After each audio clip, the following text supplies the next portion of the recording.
निजी स्तरबाट सञ्चालित एफएम रेडियोहरूको सामूहिक आवाज एभोल्युसन भोइस अफ रेडियो।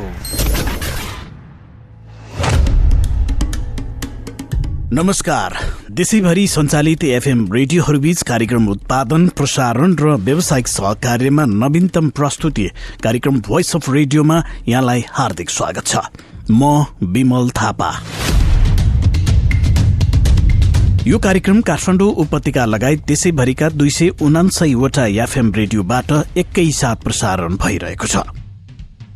श्रोता, आजको कार्यक्रममा नेपाल भारत बीच सीमाका बारेमा केही भ्रम रहेको भारतीय रक्षा मन्त्रीको भनाई, वार्ताबाटै समस्या समाधान हुनेमा भारत विश्वस्त।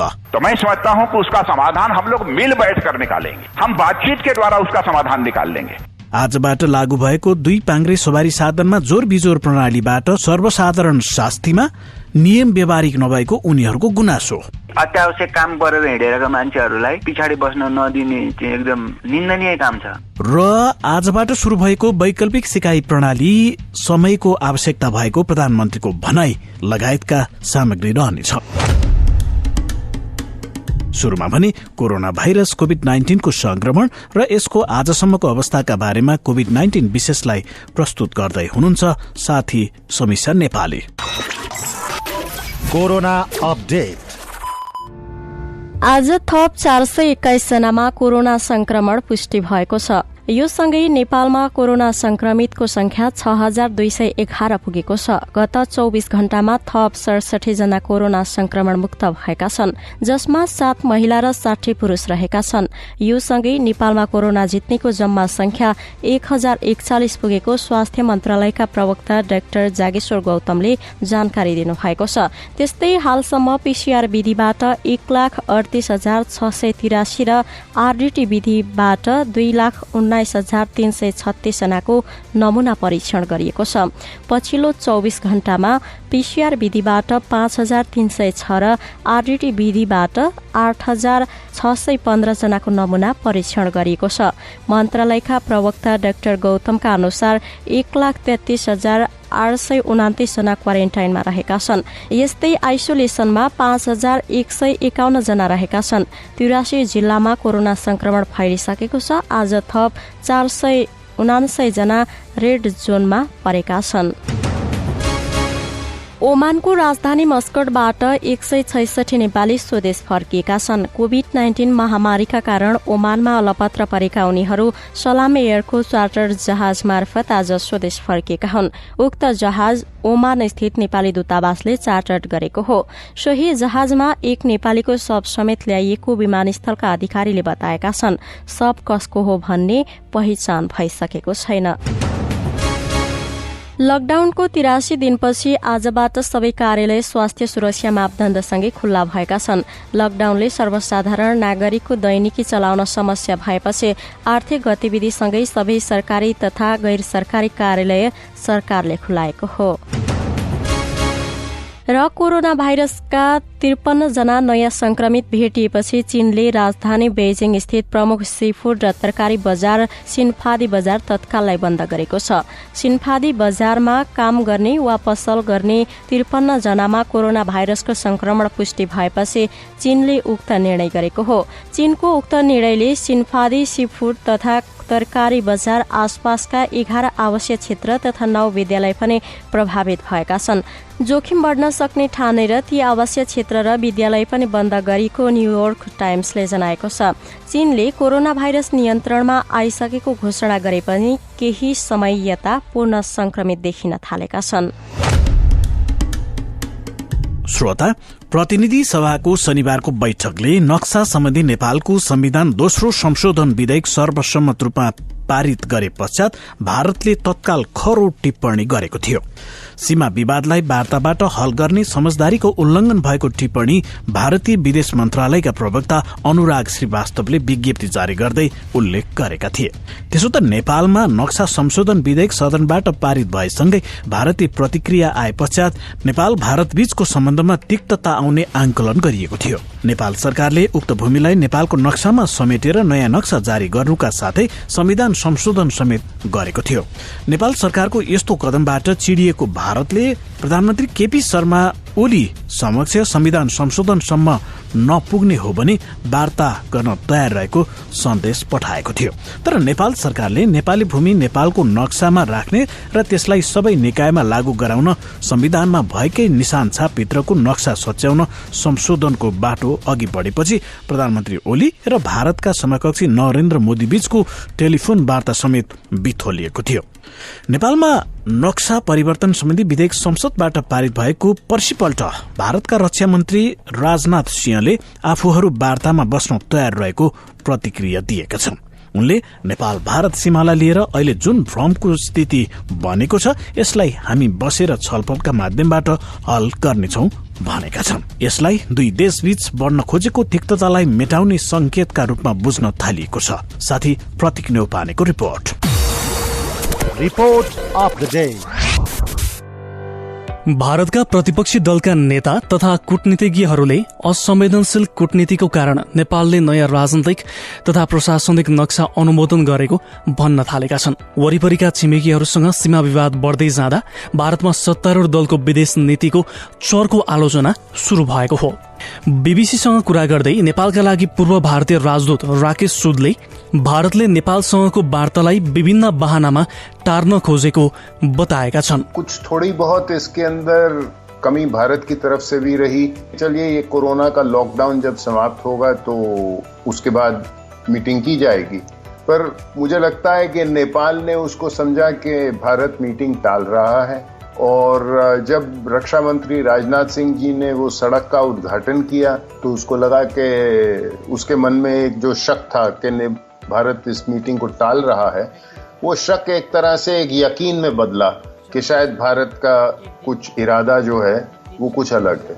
तो कहीं ना कहीं अगर हम फेस टू फेस आपस में मुलाकात नहीं कर सकते थे विदेश सचिव, तो कम से कम टेलीफोन पर या वीडियो कॉन्फ्रेंसिंग के जरिए कुछ बातचीत तो कर सकते थे। पूर्व राजदूत सुदले भिडियो कन्फरेन्स मार्फत भए पनि दुई देशका परराष्ट्र सचिव बीचमा वार्ता हुन जरुरी रहेको बताएका छन्। भारतले जति सक्दो चाँडो यस विषयलाई समाधान गर्नुपर्नेमा उनको जोड छ। पूर्व राजदूत सुद मात्रै होइन, भारतको विपक्षी दल कांग्रेस आइका नेता तथा पूर्व मन्त्री मणिशंकर अय्यरले समेत नेपालले कालापानी क्षेत्रमा आफ्नो दावी गरिरहँदा भारतले विदेश मन्त्रालय तथा सेना प्रमुख मार्फत तर्साउन खोजेको टिप्पणी गरेका छन्। दि विकमा प्रकाशित आफ्नो लेखमा उनले भारत सरकारले नेपालमाथि विज्ञप्ति आक्रमण जारी राखेको प्रति कटाक्ष गरेका छन्। यसबीचमा भारतका रक्षा मन्त्री राजनाथ सिंहले वार्ताको माध्यमबाट विवाद समाधान गर्ने बताएका छन्। सोमबार भारत उत्तराखण्डका भारतीय जनता पार्टीका कार्यकर्तासँगको जनसंवाद र्यालीलाई सम्बोधन गर्दै सीमाको बारेमा केही भ्रम रहेको उनले दावी गरे। लिपू लेक से लेकर धारचूला तक यह रोड बनने के कारण यदि कोई गलतफहमी नेपाल के लोगों में यदि पैदा हुई है तो मैं समझता हूं कि उसका समाधान हम लोग मिल बैठ कर निकालेंगे। हम बातचीत के द्वारा उसका समाधान निकाल लेंगे। नेपालले कालापानी, लिपुलेक र लिम्पिया धुरालाई समेटेर बनाएको नक्सालाई अनुमोदन गरेको 2 दिन पछि नै भारत सरकारका प्रभावशाली मन्त्रीको यस्तो भनाइ आएको हो। उनले सम्बोधनका क्रममा नेपाल भारतको सम्बन्ध कसैले तोड्न नसक्ने बताउनुका साथै गोर्खा सैनिकको समेत तारिफ गर्न भ्याए। भारत में रहने वाले लोगों के मन में कभी भी नेपाल को लेकर किसी प्रकार की कटुता पैदा हो ही नहीं सकती है। इतना गहरा संबंध हमारे नेपाल के साथ है। इस समय मैं रक्षा मंत्री के रूप में जिम्मेदारी का निर्वाह कर रहा हूं और मैं जानता हूं कि हमारे यहाँ गोरखा रेजिमेंट है और गोरखा रेजिमेंट समय समय पर बराबर अपने शौर्य और पराक्रम का उसने परिचय दिया है और उस गोरखा रेजिमेंट का भी उद्घोष है जय महाकाली आयोरी गोरखाली, यह उसका उद्घोष है। अब आप बताइए तो कैसे भारत और नेपाल का रिश्ता यह टूट सकता है? सीमा विवादको विषय नेपालमा त जोडतोडका साथ उठिरहेको छ नै। अब यो मुद्दालाई भारतीय कूटनीतिज्ञ, भारतका प्रतिपक्षी दलका नेता तथा विश्लेषकहरूले समेत प्राथमिकताका साथ उठाउन थालेका छन्। तसर्थ सीमा विवादको विषय छिट्टै टुङ्गिने अपेक्षा गर्न सकिन्छ। भोइस अफ रेडियोका लागि प्रतीक न्यौपाने, काठमाडौँ। श्रोता, लामो समयसम्मको लकडाउनका कारण नेपालको शैक्षिक क्षेत्र नराम्ररी प्रभावित भइरहेका बेला सरकारले आजदेखि वैकल्पिक सिकाइ प्रविधि शुरू गरेको छ। घरमै बसेर विद्यालय स्तरका विद्यार्थीहरूले टेलिभिजन र रेडियोका माध्यमबाट नियमित रूपमा कक्षामा सहभागी हुन सक्ने वातावरण सिर्जना गर्न यो प्रविधिको प्रयोग गरिएको हो। उक्त प्रविधिको शुभारम्भ गर्दै प्रधानमन्त्री केपी शर्मा ओलीले अबका दिनमा हाम्रा सन्तानहरू यस मुलुकको भाग्यमानी पुस्ता बन्ने बताउनु भयो। साथी मिना साउदको रिपोर्ट। विश्वभर महामारीका रूपमा फैलिएको कोरोना भाइरस कोभिड-19 रोकथाम तथा नियन्त्रणका लागि गरिएको लकडाउनका कारण विद्यार्थीहरूको पठन पाठन प्रभावित भएको छ। नेपालमा पनि कोरोना महामारीले विकराल रूप लिइरहेको अवस्थामा विद्यालय सञ्चालन गर्दा थप जोखिम हुने भन्दै विद्यार्थीहरूको सिकाइमा क्षति हुन नदिन शिक्षा विज्ञान तथा प्रविधि मन्त्रालयले आजदेखि वैकल्पिक सिकाइ प्रक्रियाको शुरूआत गरेको छ। मन्त्रालयले घरलाई नै शिक्षालयको रूपमा विकास गर्ने उद्देश्यले टेलिभिजन, रेडियो, अनलाइन तथा डिजिटल प्रविधिको प्रयोग गरी आजदेखि पठन पाठन शुरू गरेको हो। देशभरका 3200 बढी विद्यालयहरू क्वारेन्टाइनका रूपमा प्रयोग भइरहेको प्रधानमन्त्री केपी शर्मा ओलीले बताउनुभयो।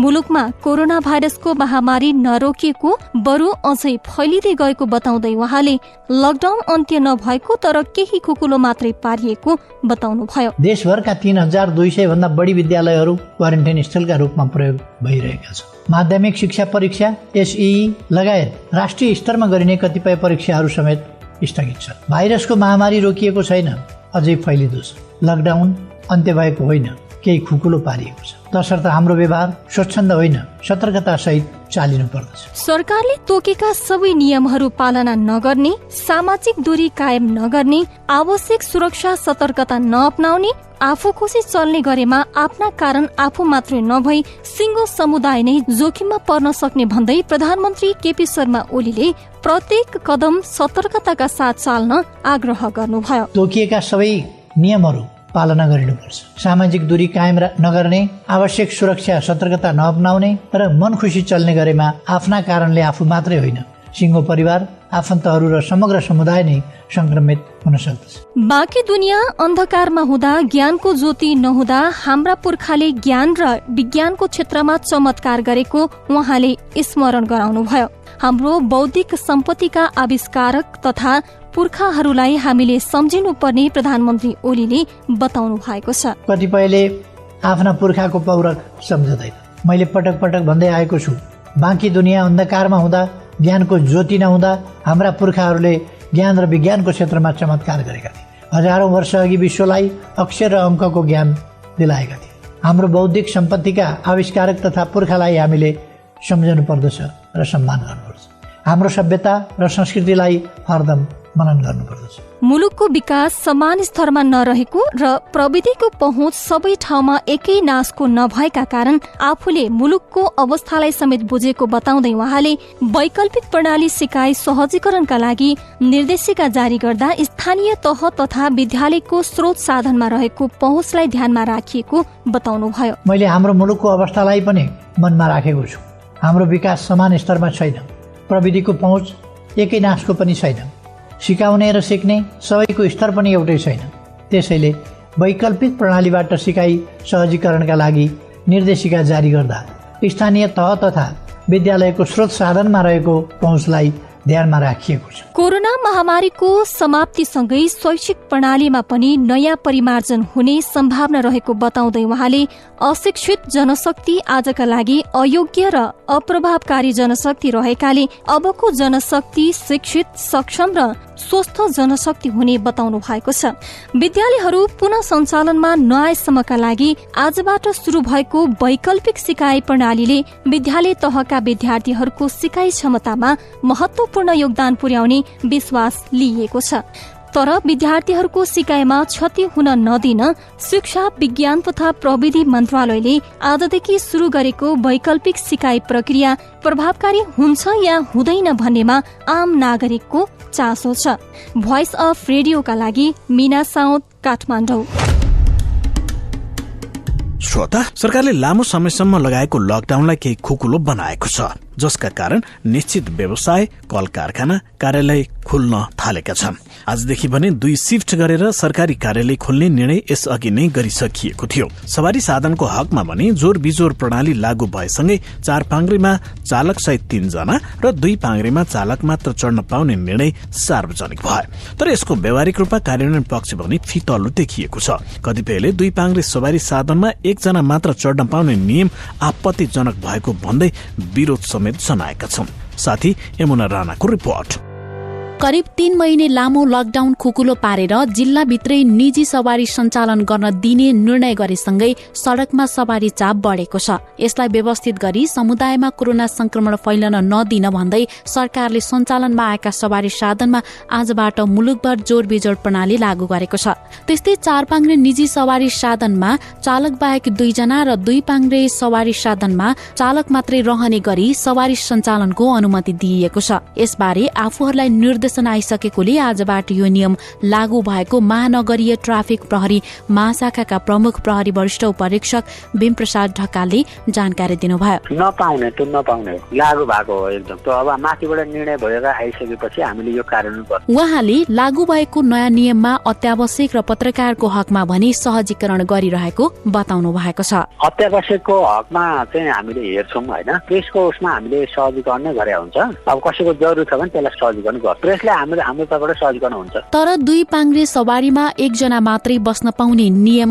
अव्यावहारिक भएको भन्दै व्यापक विरोध भइरहेको छ। यो नियमले परिवारकै मानिस पनि सँगै यात्रा गर्न रोक लगाएको भन्दै यसको विरोध भएको हो। कोटेश्वर निवासी बाबुराम बस्नेतले महामारी संक्रमण त्रासका बेला काम बिना कोही बाहिर ननिस्कने भन्दै यो नियमले अत्यावश्यक काम परेर निस्कनेहरूलाई समस्या हुने गुनासो गर्नुभयो। बाइकमा पछाडि राख्न नपाउने र जोडबिजोड प्रणाली जुन लागू गरेको छ त्यसले जति अत्यावश्यक काम परेर हिँडेका मान्छेहरूलाई पछाडि बस्न नदिने चाहिँ एकदम निन्दनीय काम छ। जो मान्छेहरू काम परेर नै हिँड्ने हुन्छन् बाइकमा चाहिँ एटलिस्ट लागू नगरिदिँदाखेरि राम्रो हुन्थ्यो होला। त्यस्तै काठमाडौँको बानेश्वरका व्यवसायी महेन्द्र पाण्डेले सम्पूर्ण कार्यालय, बजार र पसलहरू खुलेकोले यो नियमले व्यवसायी तथा कर्मचारीहरूलाई समस्या गराएको भन्दै सरकारले यसमा ध्यान दिनुपर्ने आग्रह गर्नुभयो। पसलहरू खुलिसक्यो, एउटा कार्यालयहरू रहेको अवस्थामा चाहिँ 1 जना मात्र यात्रा गर्नु एउटा बाधा बनिरहेको छ। बाइकको पछाडि राख्ने मान्छेले चाहिँ यसको आफूभन्दा नजिकको व्यक्तिलाई नराखियोस् कि भन्न चाहन्छु। सार्वजनिक यातायात नचलिन्जेसम्म बाइकहरूलाई चाहिँ जोडबिजोड नगरेर चलाउँदा पनि उपयुक्त होला। उता गोर्खाका पत्रकार साहस भट्टले पनि सीमित सवारी साधन मात्रै सञ्चालन हुँदा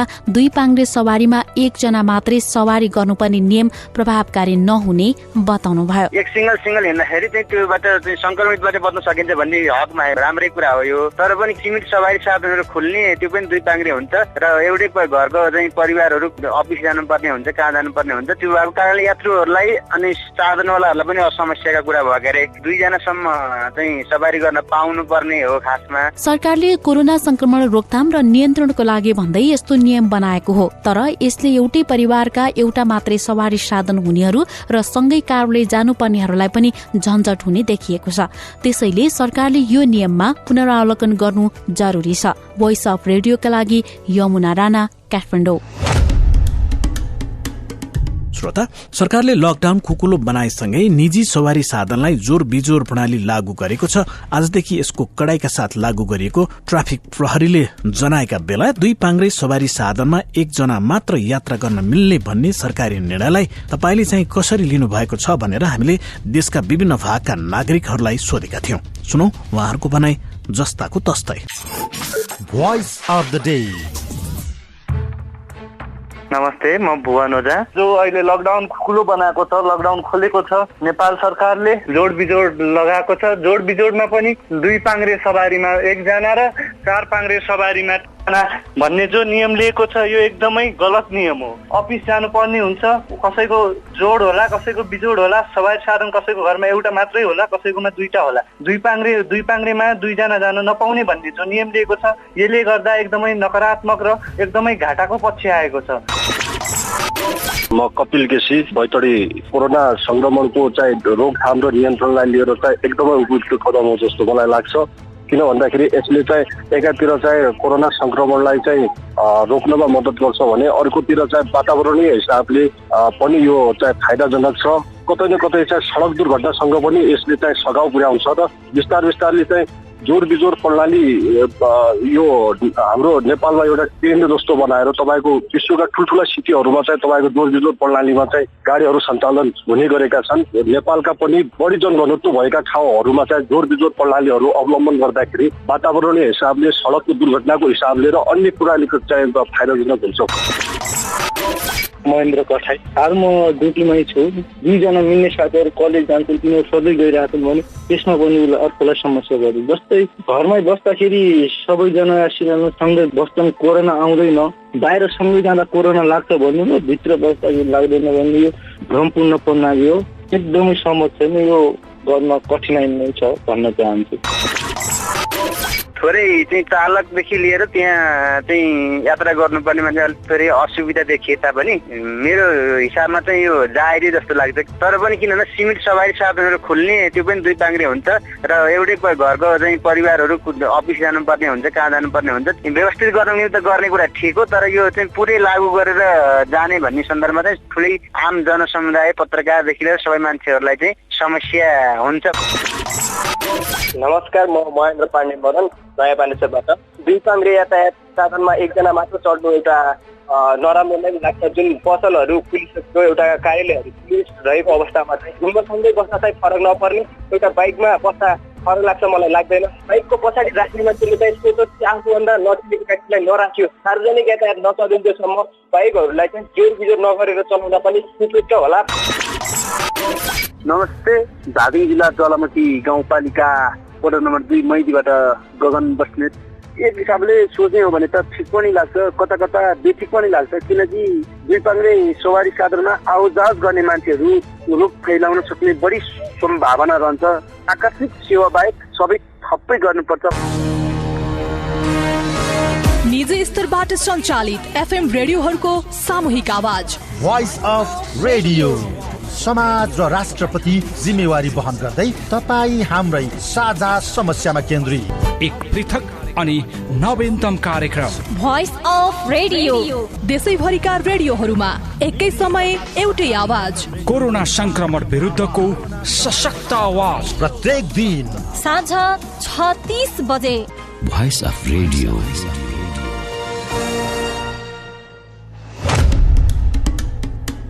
एउटा अन्तर्राष्ट्रिय प्रसंग।